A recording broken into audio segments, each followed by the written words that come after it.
Salam əziz tamaşaçılar, hər vaxtınız xeyir olsun. Bugün həftə ərzində baş verən əsas xəbərləri diqqətinizə çatdırmaq üçün studiyada Füsuali İbrahimlidir. Albaniyanın paytaxtı Tirana şəhərində Avropa Siyasi Birliyi 6-cı zirvə toplantısının açılış mərasimi keçirilib. Azərbaycan Respublikasının prezidenti İlham Əliyev tədbirdə iştirak edib.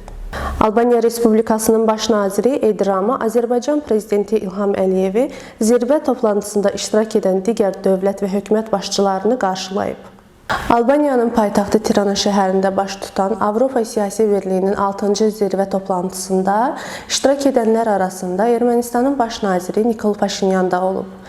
Tədbir çərçivəsində Azərbaycan Respublikasının prezidenti İlham Əliyevlə Ermənistan Respublikasının baş naziri Nikol Paşinyan arasında ayaqüstü görüş baş tutub. Qeyd etdiyimiz kimi, Albaniyada səfərdə olan Ermənistanın baş naziri Nikol Paşinyan Azərbaycanın ictimai televiziyasının sualını cavablandırıb. Azərbaycanlı jurnalistin Ermənistanın konstitusiyası ilə bağlı sualını cavablandıran baş nazir qeyd edib ki, qonşu ölkələrə qarşı heç bir ərazi iddiaları yoxdur. Bizim hələlik yeni konstitusiya layihəmiz yoxdur. Biz konstitusiyamızı təhlil etmişik. Biz Azərbaycanın qaldırdığı məsələləri bilirik. Aydındır ki, bizim Konstitusiya Məhkəməsinin qərarına əsasən de jure bizim qüvvədə olan konstitusiyamızda qonşularımıza qarşı heç bir ərazi iddiaları yoxdur.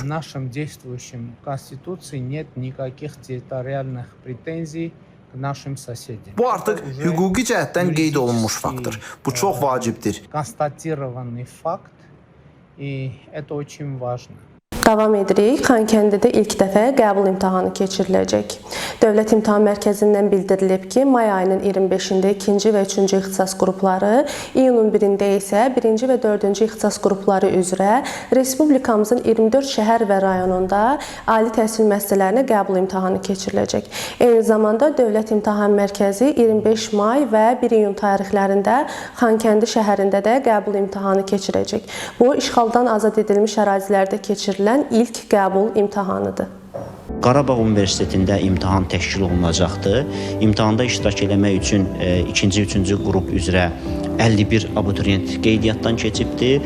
Ondan bir həftə sonra iyunun 1-də isə 21 abituriyentin imtahanlarda iştirakı nəzərdə tutulur.